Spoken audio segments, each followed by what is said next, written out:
अस्सलामुअलैकुम। Report card में खुश आमदीद। मैं हूँ आयशा बख्श। NA 122 ज़िमनी इंतखाब 2443 वोटों के फर्क से अय्याज सादिक ने अलीम खान को शिकस्त तो दे दी, लेकिन इलेक्शन कमीशन के ज़ाब्ता अखलाक को दोनों ने ही सवालिया निशान बना दिया। क्या 2013 का मैंडेट साबित हो गया या फिर उम्मीदवारों के चुनाव ने फर्क डाला? ये सब एक तरफ। सवाल की जानिब बढ़ने से पहले एक दिलचस्प एनालिसिस आपके सामने रखना चाहेंगे। 2013 का NA 122 का जो इंतखाब था उसमें कास्ट किए गए वोटों का 51.6 नून लीग को मिला था और 46.8 PTI को मिला था। अब 2015 के ज़िमनी इंतखाब में कास्ट किए गए वोटों का 50.6 नून लीग ले रही है, जबकि 48.7 पाकिस्तान तहरीक इंसाफ को मिला है। उस वक्त ये इल्जाम लगाए गए धांधली का कह के कि अदलिया, आरोज, 35 पंक्चर्स और फिर पूरी एक कहानी, इफ्तिखार चौधरी का भी नाम के धांधली हुई है और बोगस वोट डाला गया है। लेकिन ये फिगर्स, ये परसेंटेज बताती है कि तकरीबन वही वोट अब भी दोनों जमातों को मिला है, कुछ फर्क से जो उस वक्त मिला था। इससे यह भी जाहिर होता है कि 2.5 साल पहले जो वोट बैंक था वो इस वक्त भी मौजूद है। जो धांधली की बात की गई वो साबित हो गई कि गलत बात थी, धांधली उस वक्त भी नहीं हुई थी।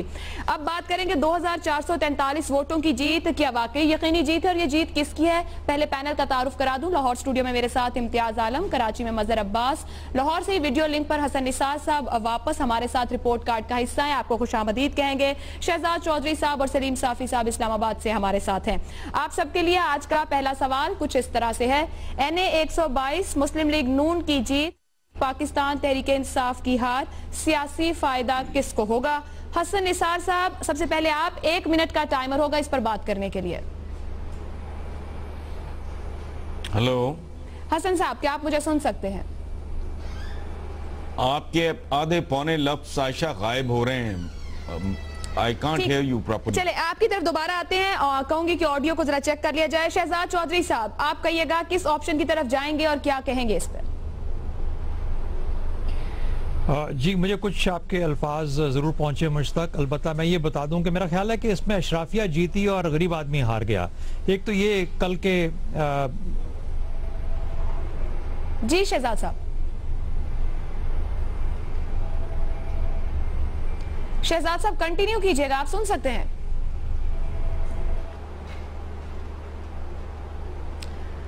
गालिबन शहजाद चौधरी साहब तक भी आवाज नहीं जा रही है। मजहर साहब, क्या आप मुझे सुन सकते हैं? जी, मुझे आपकी आवाज आ रही है। सर, तो फिर आप आगाज कीजिए। देखिए, कल का इलेक्शन बेसिकली एक पॉलिटिकल प्रोसेस की तौर पे हमें लेना चाहिए। इसको हमें बहुत ज़्यादा जाहिर है इसमें हाइप बनी थी, हाइप बननी भी चाहिए थी, क्योंकि उन हलकों में से था जिस पे इमरान खान सियासत करते रहे हैं। लेकिन अभी यानी कल तक तो ठीक था कि कल जो भी नतीजा आया उसके बाद आपने तहफ़्फ़ुज़ात के साथ उस नतीजे को कबूल कर लिया। लेकिन अब फिर वही मेरा ख्याल है पुरानी जो है वो साइकिल चल पड़ी है, जिसकी कि अब हम तहकीकात करेंगे, वोटर लिस्ट इधर हुई नहीं हुई। मेरा ख्याल है थोड़ा हमें इससे बाहर आना चाहिए। इमरान खान साहब ने और उनके उम्मीदवार अलीम खान साहब ने बड़ा अच्छा कॉन्टेस्ट किया, उन्होंने अपनी लीड को कम किया, उनके एक MPA जीत गए हैं। इसको अपनी सेलिब्रेशन बनाना चाहिए, बजाय इसके कि वो आप उसी तरीके से वही पुरानी रिगिंग के चार्जेस और ये सारी चीज़ें अनटिल अनलेस, अभी आप खुद ही कह रहे हैं, अभी मैंने चौधरी सरवर साहब की प्रेस कॉन्फ्रेंस करी, खुद ही कह रहे हैं हमारे पास सबूत नहीं है। तो मेरा ख्याल है इस चीज़ को थोड़ा सा आगे बढ़ना चाहिए, अपनी गलतियों से सबक सीखना चाहिए कि आपने इतनी ज़बरदस्त अपोजिशन करने के बावजूद आप 2500 वोट से क्यों हारे? आप तो 30,000 वोट से जीतने का दावा कर रहे थे। तो इन चीज़ों को सोचना चाहिए। मुस्लिम लीग नून को ये देखना चाहिए कि इन 2.5 साल में उनकी परफॉर्मेंस ऐसी नहीं रही कि उनका वोट बैंक बढ़े। मजहर साहब, सियासी फायदा किसको होगा और किस ऑप्शन को चूज करेंगे? देखिए, सियासी फायदा ऑपोजिशन को ही होता है। सियासी फायदा चाहे वो हार भी जाए, ऑपोजिशन को ही होता है सियासी फायदा, क्योंकि उसमें से वो चीजें निकालते हैं, वो देखते हैं कि आप देखिए कि एक पॉलिटिकल प्रोसेस है, वो इमरान खान कंटिन्यू करेंगे। ठीक, वो कहेंगे कि हमने यहाँ 2500 की लीड से हम हारे, हमारी कम लीड हुई, जिस तरह वो कह रहे हैं। हालांकि मैं उनसे एग्री नहीं करता। इखलाकी फतह नहीं होती, फतह उसी की होती है जो इलेक्शन जीत जाता है। आप ये कह रहे हैं कि फायदा ऑपोजिशन को ही होगा। इम्तियाज आलम साहब किस तरह से इस पर कमेंट करेंगे, सियासी फायदा किसको होगा? देखिए, बहुत सारे मामलों में इस इलेक्शन ने और इलेक्टोरेट ने सियासी जमातों को बड़ा वाज़ा पैगाम दिया है। 15% से ज़ायद लोग ऐसे हैं जिन्होंने पिछली बार वोट डाला था, अब नहीं डाला। कुल 43% वोट पड़ सका है और उसमें सरदार अय्याज सादिक ने भी पिछली बार से कम वोट लिए और अब्दुल अलीम खान ने इमरान खान से इस हिसाब से ज़्यादा वोट लिए कि उनकी शिकस्त का मार्जिन कम है, लेकिन इमरान खान से उन्होंने वोट कम दिए। एक और बात यह कि जो सियासी पार्टियों के उम्मीदवार नामजद हुए, जैसे पीटीआई के लाहौर में उन्हें शिकस्त हो गई कौमी असम्बली में, मुस्लिम लीग के कैंडिडेट को वहाँ शिकस्त हो गई उकाड़ा में। और तीसरी बात जो है जिसका इशारा शहजाद साहब ने भी किया कि ये अब सरमाए का खेल बन गया है और ये अब सरमाए का खेल भी ऐसा बन गया है जो अब करोड़ों का है, 1 करोड़ का नहीं, 10 करोड़ का नहीं, 20-50 करोड़ का है। और जब ये होगा और जब सियासी पार्टियां आवाम के इश्यूज को और मसलों को और मुद्दों को नहीं छेड़ेंगी तो फिर क्या होगा? लोग, मुझे लगा ये कि सपोर्टर ज्यादा है, वोटर कम है और 8-8 कैंप लगे हुए थे, तो नजर ये आया कि लोगों ने अपने बेएतमादी का इजहार कर दिया। ऑप्शन किसके साथ जाएंगे? मेरा ख्याल है सियासी तौर पे पार्टियों को कोई ऐसी विक्ट्री नहीं मिली कि मिसाल के तौर पे नून लीग सुबाई इलेक्शन हार गई। नहीं, ऐसे विक्ट्री नहीं, सियासी फायदा क्या देख रहे हैं? सियासी फायदा इसमें ये होगा कि ये जो मुल्क में अब चला इमरान खान फिर चल पड़ते, ये तो रेफरेंडम है, हार गई पीएमएल, दोबारा इलेक्शन कराओ, ये धंधा नहीं होगा और अदम इस्तेकाम का मसला नहीं होगा। इमरान खान भी कुछ अपनी जगह पे आ जाएंगे, उन्हें भी कुछ सीखना पड़ेगा कि फकत एक मुद्दे पे तहरीक नहीं चलाई। सियासी फायदा होगा किसे इसका? मैंने कहा कि सियासी फायदा पॉलिटिकल प्रोसेस के हवाले से तो ठीक है कि ये जमहूरी साइकिल ही चलता रहेगा। नून लीग को कहेंगे पीटीआई, कोई एक तो इससे फायदा लेगा ना? जमहूरी, मैं समझता हूँ नून लीग एक इलेक्शन हार गई, 2 इलेक्शन हार गई, 1 जीत गई, तो मैं उसकी सियासी फतह कैसे करार दे दूं? मैं कहता हूँ पॉलिटिकल प्रोसेस की फतह है ये कि कुछ थोड़ा बहुत पॉलिटिकल प्रोसेस। लेकिन आप ये कह देते हैं पीटीआई जीतेगी या नून लीग नहीं जीतेगी, आप ऑप्शन नहीं लेना चाह रहे हैं? मेरा ख्याल ये है कि इस इलेक्शन में जो सियासतदानों ने कर दिया काम कि कोड ऑफ एथिक्स के नाम की कोई चीज नहीं हो गई। इन दोनों उम्मीदवारों को, पहले और 2 नंबर वाले को, इन्हें नाअहल होना चाहिए। इसके लिए शहरियों को दरखास्त डालनी चाहिए इलेक्शन कमीशन ऑफ पाकिस्तान। फिर लिख दें कि आप कोई ऑप्शन नहीं लेना चाह रहे, दोनों में से नहीं लेना चाह रहे। सलीम साफी साहब, आप मुझे सुन सकते हैं तो कहिएगा किस ऑप्शन के साथ जाना चाहेंगे आप? एक तो मैं इससे पहले की गुफ्तगू नहीं सुन सका टेक्निकल प्रॉब्लम की वजह से। जहाँ तक ऑप्शन का ताल्लुक है तो देखें, बज़ाहिर तो ये दोनों की हार हुई है, ना मुस्लिम लीग नून उस तरह जीती है और ना पीटीआई जीती है, क्योंकि मुस्लिम लीग नून ने अगरचे 122 जीत लिया है लेकिन उसके साथ साथ सूबाई सीट वो हार चुकी है। और पीटीआई का जो उकाड़ा में तो बहुत बुरा हाल हो गया है पीटीआई का। लेकिन असल में बात ये कि पीटीआई ने अपना एक नैरेटिव बना दिया था पिछले 2-2.5 साल के दौरान और अपने इस पूरे एजिटेशन की और शोर-ओ-गौगा की बुनियाद उन्होंने इस बात पे रखी थी कि उनके साथ धांधली हुई है और उस धांधली के लिए उन्होंने जिन हलकों को बतौर सबूत सामने रखा था उसमें एक इन्हें 122 का था। अब जब धरनों के दौरान बड़े पैमाने पे लोग नहीं निकले तो उस वक़्त कौम के इज्तिमाई ज़मीर ने इमरान खान साहब के इस दावे को कबूल नहीं किया।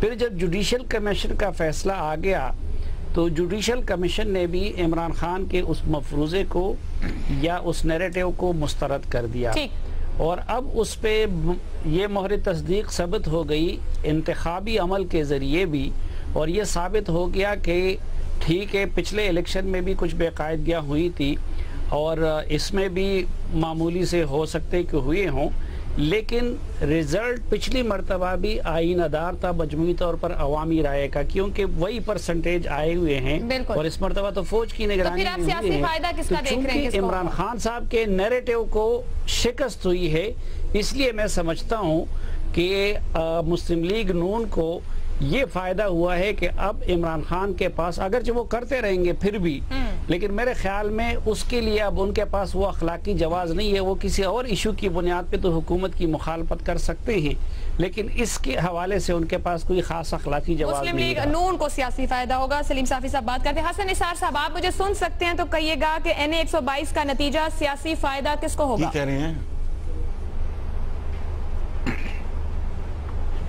हसन साहब, आप मुझे सुन सकते हैं?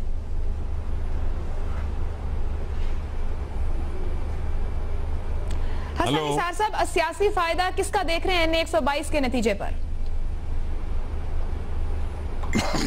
हेलो हसन निसार साहब, क्या आप तक मेरी आवाज आ रही है? I can hear you but I can't understand you. Hasan Nisar साहब, अब भी अगर आवाज कुछ बेहतर हुई हो तो मैं सवाल दोहराऊं?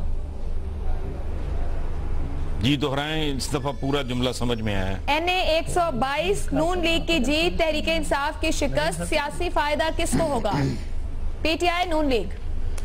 देखें, ये शिकस्त की इस्तेलाह आप गलत इस्तेमाल कर रही हैं। उसकी वजह है कि दोनों सीट्स नून लीग के पास थी, एक वो गंवा बैठे हैं, दूसरे पे उनकी लीड खासी शर्मनाक है। तो बेसिकली मुझे समझ नहीं आ रही है जश्न किस चीज का मना रहे हैं, और मीडिया भी ये क्या कर रहा है। प्रैक्टिकली देखें आप तो PTI has gained and they have lost। उधर दोनों सीटें उनकी थी, एक वो रिटेन कर रहे हैं बड़े नैरो मार्जिन पे और एक वो लूज कर चुके हैं। तो गेन किसका है ये? हसन निसार साहब, आप PTI का फायदा कह रहे हैं? जी, आप कह रहे हैं PTI को सियासी फायदा हुआ इस नतीजे से? भाई डेफिनेटली PTI को हुआ है। ये दोनों सीट्स नून लीग की थी, जिनमें से एक PTI ले उड़ी है, दूसरी पे इतना कम मार्जिन है कि वो जाहिर है वो अंदर से डिमोरलाइज्ड हैं। ठीक, शहजाद चौधरी साहब, आपकी राय में किसका सियासी फायदा होगा?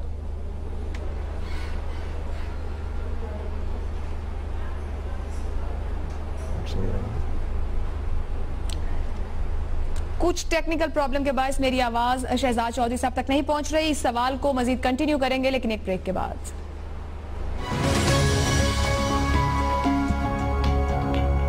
प्रोग्राम को आगे बढ़ाएंगे जहां गुफ्तगू हमने छोड़ी थी। हसन निसार साहब ने अपनी राय दी थी, PTI की बात की थी। बड़े दिनों बाद हसन निसार साहब दोबारा प्रोग्राम का हिस्सा बने। उनका कहना था कि PTI का ही सियासी फायदा है क्योंकि एक नशिस्त उन्होंने जीत ली और जो हारी है वो भी बड़े कम मार्जिन से। शहजाद चौधरी साहब, आप तक मुझे नहीं पता कितनी आवाज पहुंच सकी, किस किस की पहुंच सकी।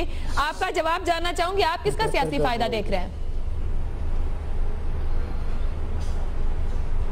जी, मुझे आवाज़ तो किसी की नहीं पहुंची सिवाय सलीम साफी साहब के, लेकिन मैं अपना ओपिनियन ज़रूर दे देता हूं।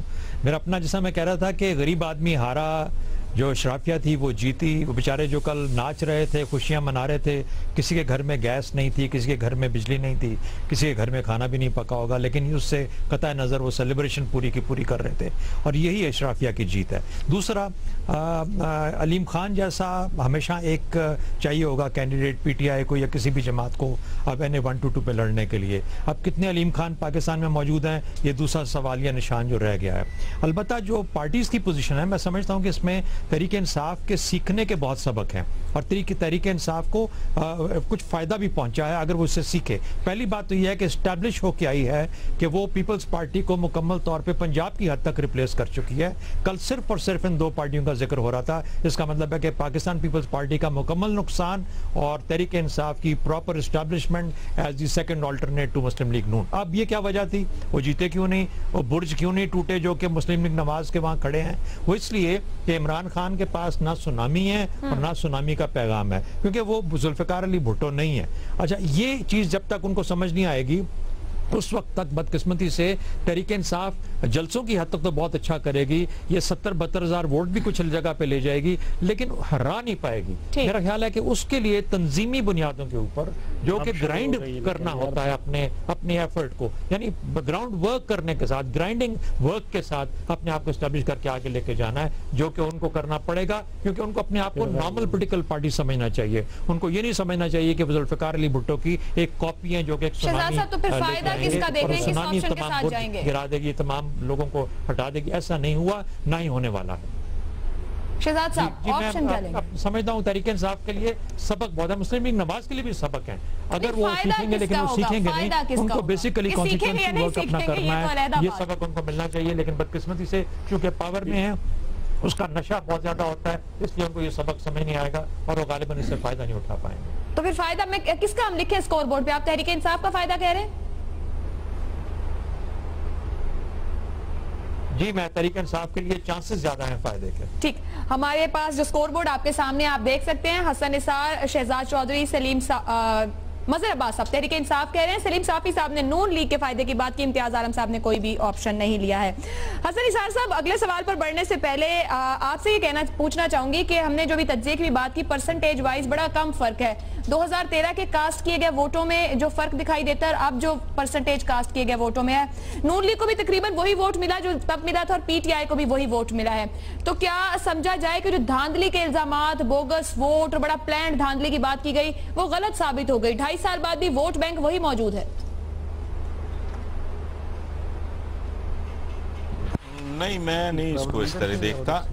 एक सीट गवा बैठे हैं, मुझे समझ नहीं आ रही, मुझे ना मीडिया की समझ आ रही है। नून लीग ये तो चूंकि ड्रामा नौटंकियां करने के आदी हैं, ये तो सोना भी निकाल लाए थे रजवा से, इनका छोड़ें आप, लेकिन मुझे मीडिया की समझ नहीं आ रही। भाई, they have lost a seat. जो नाम निहाद इनका किला कहलाता है लाहौर, जो अब कच्चा कोठा रह गया है, बेगम कुलसूम नवाज साहिबा के भांजा या भतीजा है वो, उसकी सीट गवा बैठे हैं ये, तो व्हाट डज दैट इंडिकेट? तो अब पीटीआई क्या करेगी? आप लोगों का सारा फोकस है आज सादिक पे चला गया है, गैर जरूरी तौर पे। गेनर तो इसमें है ही पीटीआई, दोनों सीटें उसकी थी, एक पीटीआई ले गई है, दूसरी बमुश्किल इन्होंने इज्जत बचाई है, तो गेन किसका हुआ है? वो जो नैरेटिव था इमरान खान का, उसने डेफिनेटली हेल्प किया है। ठीक नहीं, मुझे इससे इत्तेफाक नहीं है इनकी बात से। मेन कंटेस्ट गलत या सही इमरान खान ने और खुद मुस्लिम लीग ने बनाया इसी हलके को। अय्याज सादिक की वजह से, स्पीकर की वजह से इमरान खान ने ये सीट खाली की थी, उनको शिकायत थी कि यह धांधली की गई और उनसे मैंडेट चोरी किया गया है। और अब इमरान खान इसी उम्मीद से ये इलेक्शन लड़ रहे थे बड़ी जोर से, कि ताकि ये दिखा सकें कि ये सब फ्रॉड हुआ था और फिर वो जा सके हुकूमत पर एक और राउंड और दबाव बिल्ड करने के लिए, यानी या मिड टर्म का मुतालबा करने के लिए। मैं समझता हूँ इस हिसाब से उन्हें नुकसान हुआ है, उनका जो बयानिया था वो शिकस्त हुई है और इसका फायदा नवाज शरीफ साहब को हुआ। अब आप ऑप्शन ले रहे हैं फायदे? नहीं, इसके जवाब में कह रहा हूँ। नहीं, आप इसके जवाब में तो आपने बात कर दी, वो बात मैं कर चुका, वो बात मैं नहीं कर। स्कोर बोर्ड आप देख सकते हैं, 3 जवाब जो है वो कहते हैं पीटीआई को सियासी फायदा, 1 नून लीग का सियासी फायदा और इम्तियाज आलम साहब ने कोई ऑप्शन नहीं लिया है। ब्रेक लेने जा रहे हैं, ब्रेक से वापस आएंगे तो बात करेंगे यहाँ की सबसे बड़ा सेकुलर मुल्क कहलाने वाले की कि वहां सूरत हाल क्या है, आने वाले मेहमानों के साथ किया जाता है, जो मेजबान मौजूद हैं उनका हाल क्या कर दिया जाता है। बात करेंगे ब्रेक के बाद।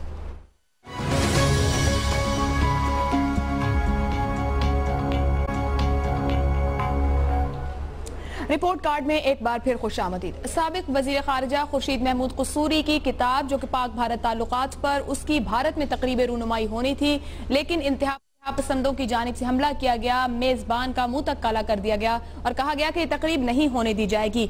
लेकिन मेजबान की जानिब से भी कहा गया कि ये तकरीब, सख्त मौक़िफ़ अपनाया गया कि तकरीब होगी उसी वक्त और उसी जगह जिस वक्त तय है।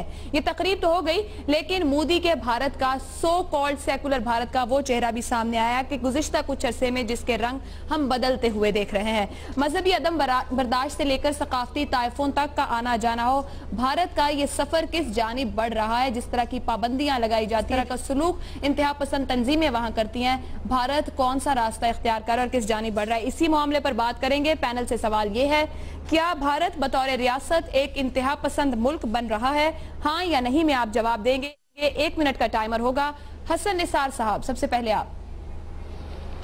देखिए, मेरे नजदीक नाकाम रियासत है ही वो जो अपने जनूनियों को, पागलों को और इंतहा पसंदों को लगाम न डाल सके। भारत का ये जो एलिमेंट है, ये माइंडसेट है, ये फ्रैंकनस्टाइन साबित होगा और ये सारा रवैया अल्टीमेटली सुसाइडल है और जिसका मुंह काला किया है, मुझे इतना ज्यादा रोशन चेहरा किसी का दिखाई नहीं दिया।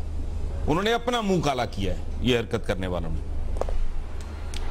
हाँ, मैं जवाब दे रहे हैं हसन निसार साहब। जी शहजाद चौधरी साहब। आयशा, देखिए, मोदी साहब का जो हुकूमत का रवैया है वो ज़रूर इंतहा पसंदाना इस तरीके से है कि क्योंकि उसकी बुनियादें जहाँ से निकलती हैं वो आरएसएस की सोच और आरएसएस का कल्चर है। वो शिवसेना उसकी एक आम है, उसका जो फिलॉसफी है वो चाणक्य की है, उसका जो स्टेट क्राफ्ट का तरीका है वो कौटिल्य का है।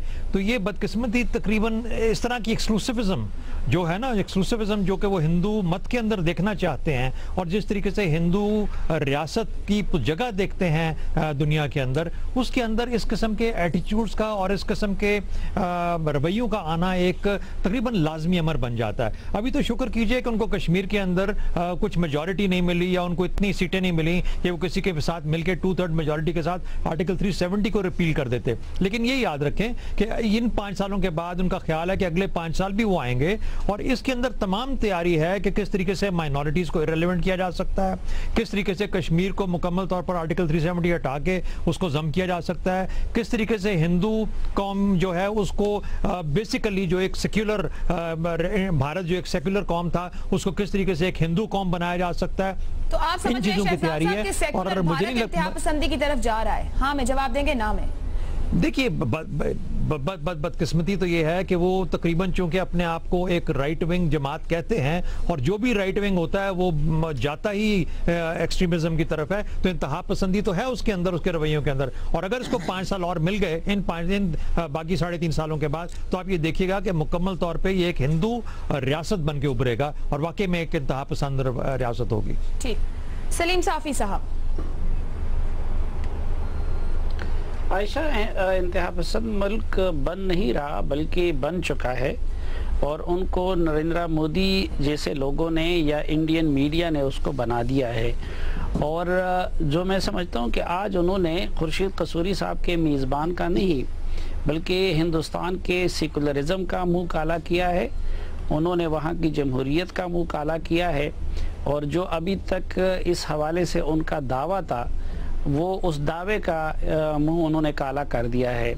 लेकिन इसका ये मतलब नहीं है कि हिंदुस्तान सब के सब नरेंद्र मोदी जैसे या आरएसएस और के वाबस्तगान या शिवसेना जैसे लोग हैं, बल्कि उसमें ऐसे रोशन चेहरों वाले और वसीउल क़ल्ब लोग भी मौजूद हैं जो जिनका आज बज़ाहिर तो चेहरा इन्होंने काला कर दिया था, लेकिन हकीकत ये है कि उन्हीं का चेहरा वो रोशन था।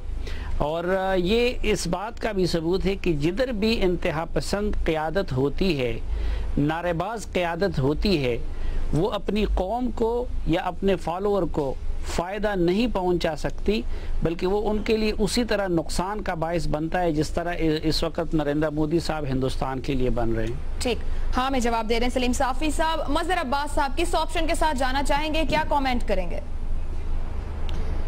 देखिए, मेरी हम बहुत अरसे से ये है, जब भी बीजेपी उभरी है एज ए पॉलिटिकल पार्टी, अगर आप देखें तो पाकिस्तान और हिंदुस्तान में वाज़ेह फ़र्क ये है कि पाकिस्तान में भी इंतहा पसंदी है और पाकिस्तान में इंतहा पसंदाना सोच को पाकिस्तान की सियासी जमातों ने रेजिस्ट करने की नहीं कोशिश की, बहुत कम हमें आवाज़ें नज़र आती हैं।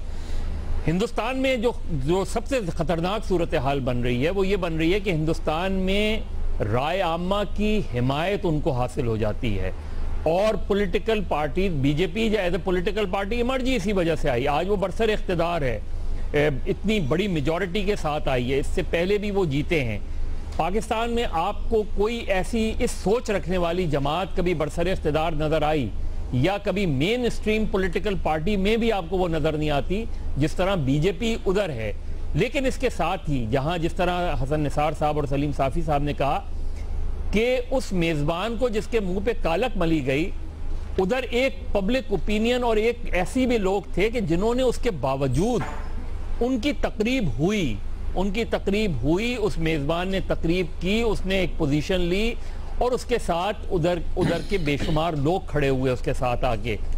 ठीक, और इसी वजह से उनके थ्रेट्स के बावजूद, उनके इस अमल के बावजूद उन्होंने एक पोजीशन ली, एक स्टैंड लिया। तो वहाँ स्टैंड लेने वाले लोग भी मौजूद हैं, लेकिन जो अगर आप पब्लिक सपोर्ट और इलेक्टोरल सपोर्ट एक्सट्रीमिज्म नहीं, मैं वही एक्सट्रीमिज्म मैं तो हाँ के साथ जा रहा हूं, लेकिन उसकी बुनियादी वजह जो है वो ये है कि जब तक वहां का इलेक्टोरेट का ओपिनियन तब्दील नहीं होगा, जब तक वो बीजेपी जैसी जमातों को मुस्तरद नहीं करेंगे, इंतहा पसंदी हिंदुस्तान में बढ़ती रहेगी, और इंतहा पसंदी बढ़ी तो सेकुलरिज्म खत्म हो जाएगा। ठीक, इम्तियाज आलम साहब, सबकी गुफ्तगू आप सुन रहे हैं, राय दीजिएगा इस मामले में। देखिए, गुलकर्नी जो है, सुरेंद्र गुलकर्नी, ये वाजपेयी जी के और अडवाणी जी के ये स्पीच राइटर थे। उनके साथ पाकिस्तान भी आए जब अडवाणी ने यहाँ पे जिन्ना साहब के बारे में तहकीर की कि वो एक सेकुलर लीडर थे जिसपे बड़ा शोर गौगा हुआ इंडिया में। इस किताब की रूनुमाई दिल्ली में हुई, जहाँ पे डॉक्टर मनमोहन सिंह, साबिक वजीर आजम,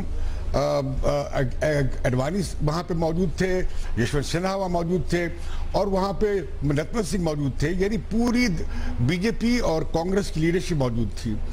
इसके लिए रोका जा रहा था, लेकिन वो गए क्योंकि वहाँ गुलकर्नी ने इसरार किया कि वहाँ पे हम आपको ज़रूर ले जाएंगे और होस्ट करेंगे। आज पूरे इंडियन मीडिया ने 100% ये कहा है कि ये हिंदुस्तान के लिए स्याह सोमवार है, ब्लैक मंडे, ये हिंदुस्तान की जमहूरियत के मुंह पे काला दाग है, और ये हिंदुस्तान में जो रवादारी की और कसरत की, यानी प्लूरलिज्म की जो वैल्यूज़ हैं उसके खिलाफ है। इसके खिलाफ अडवाणी जी ने भी तकरीर की है, इसके खिलाफ कांग्रेस ने भी तकरीर की है, बीजेपी के दीगर लीडर्स ने भी तकरीर की है। ये शिवसेना जो है ये 2 हिस्सों में तकसीम हो गई है। इसमें जो उदय है उसने इसे ओन नहीं किया, जो बड़ा ग्रुप है, जो भतीजा है बाल ठाकरे का, उनके बेटा जो है, उनकी बेटी का जो बच्चा है उसने किया है। लेकिन बहुत लान तान हुई है मुकम्मल शिवसेना पे। ये उनके अंदर का झगड़ा भी है, ये आरएसएस का हिस्सा नहीं है शिवसेना।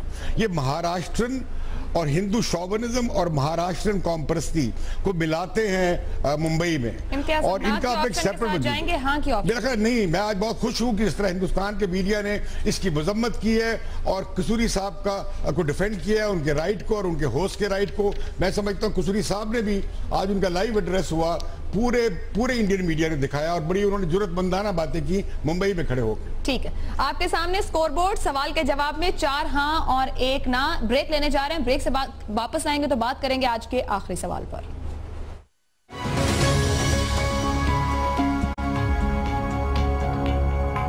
रिपोर्ट कार्ड में एक बार फिर खुशामदीद। दुनिया की आबादी का तकरीबन 1/4 मुसलमान तरक्की करती कौमों से बहुत पीछे हैं। इस्लाम में मुसलमानों को यह कहा गया है कि अमल से जाने पहचाने जाओगे तो उसूलन नेक अमल ही किया जाना चाहिए। दुनिया की क्या बात करूं, सिर्फ पाकिस्तान की बात कर लें कि इस्लाम के नाम पर लिया गया ये मुल्क, पढ़ाया यही जाता है, बताया यही जाता है, लेकिन हकायक कुछ इस तरह से है कि कंज्यूमर आय की रिपोर्ट ये बताती है कि पाकिस्तान में 55% अद्वियात, 65% रोजमर्रा अशिया, 80% इलेक्ट्रॉनिक आइटम्स जाली बेचे जाते हैं। झूठ बोल के बताया जाता है कि असल है, जबकि असल नहीं। जनवरी 2012 पंजाब कार्डियोलॉजी में 120 से ज्यादा अफराद जाली अद्वियात के बायस अपनी जान से चले गए। ये पाकिस्तान का हाल नहीं, पूरी मुस्लिम दुनिया में इसी तरह के वाकयात सामने आते रहते हैं। फिर ये क्या मामला है कि कारोबार दुनिया ये मुसलमान कैसे चला रहे हैं कि तरक्की ही नहीं कर पाते? इसी बात पर, इसी पर सवाल रखेंगे, तज्जियाकारों से फिक्रअंगेज गुफ्तगू करेंगे। दुनिया में 1.5 अरब से ज्यादा मुसलमान आखिर कसमपुरसी का शिकार क्यों हैं? ये ओपन क्वेश्चन है। 2 वजूहात हर तज्जियाकार देगा जिस तरह वो समझता है मामला कि आखिर क्यों कसमपुरसी का शिकार है मुसलमान। हसन निसार साहब, सबसे पहले आप।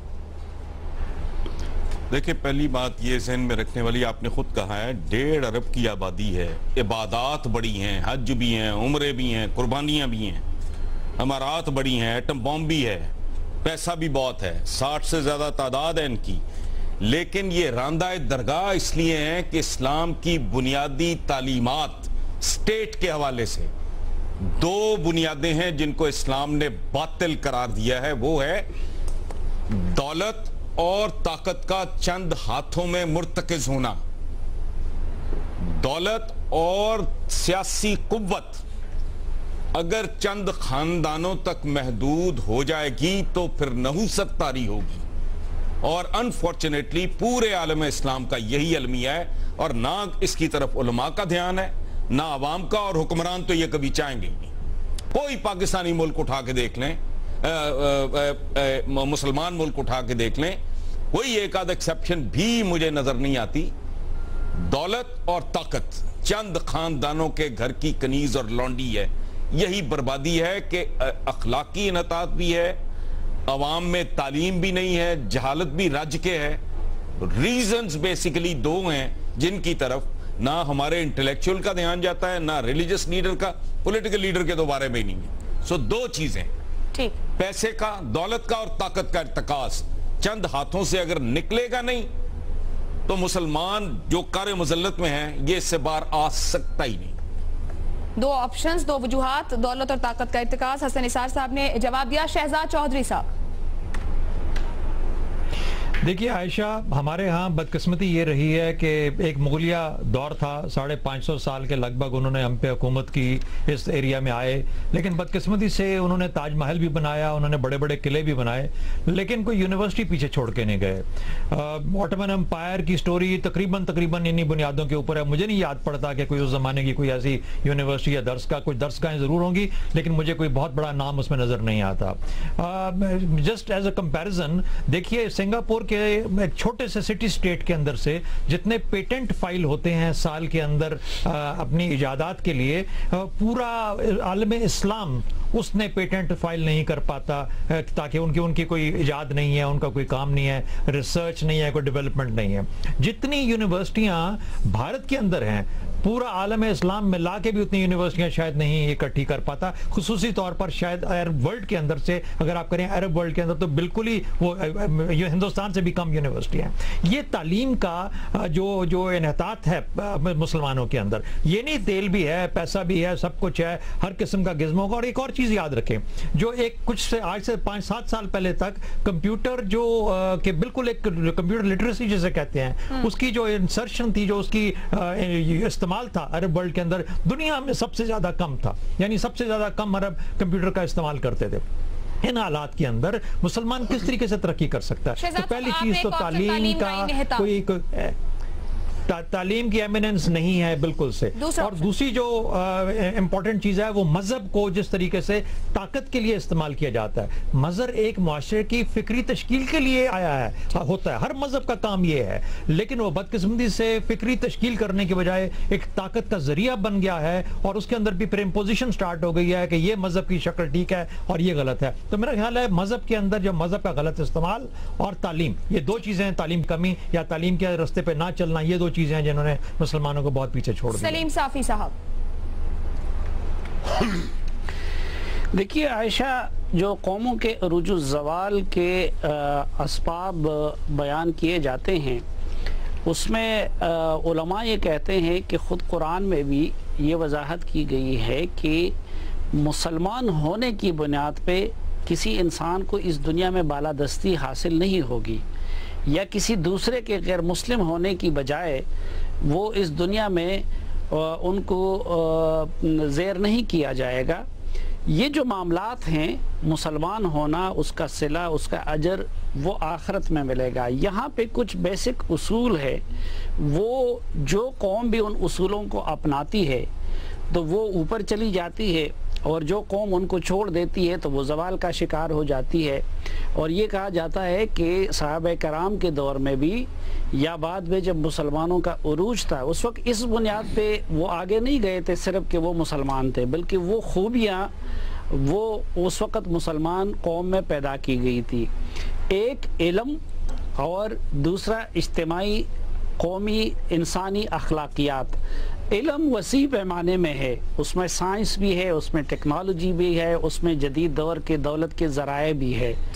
और दूसरा अखलाकियात अगर आप देखें तो मगरिब में इस वक्त अगर वो आगे है तो उसकी सबसे बड़ी एक वजह ये है कि वहाँ झूठ हमारी बनिस्बत कम है, वहाँ मिलावट नहीं है, वहाँ इज्तिमाई अखलाकियात का उनका मायार वो और हकूक़ुल इबाद के मामले में अपने अंदर वो हमसे बहुत आगे हैं। और हमारे यहाँ इन चीज़ों में चूँकि हम पस्ती और ज़वाल के आखिरी जगहों तक चले गए हैं, इसलिए अरबों में होने के बावजूद जो है दुनिया में मुसलमान वो ज़वाल के शिकार है। तो मैं तो समझता हूँ कि एक इल्म का इन्हितात और दूसरा अखलाकी इन्हितात, ये दो बुनियादी असबाब हैं मुसलमानों के ज़वाल के। मज़हर अब्बास साहब, आप क्या समझते हैं? देखिए, शहजाद साहब ने और सलीम साफ़ी साहब ने ज़ाहिर तालीम की बात की, वो बहुत अहम चीज़ है, लेकिन मैं समझता हूँ कि बहुत ज़्यादा जो हम आगे नहीं बढ़े उसकी एक बुनियादी वजह हमारे अपने अंदर फ़रोही इख्तलाफात हैं, और हम उससे बाहर ही नहीं आ माफ़ कीजिएगा, उससे हम बाहर ही नहीं आ सके।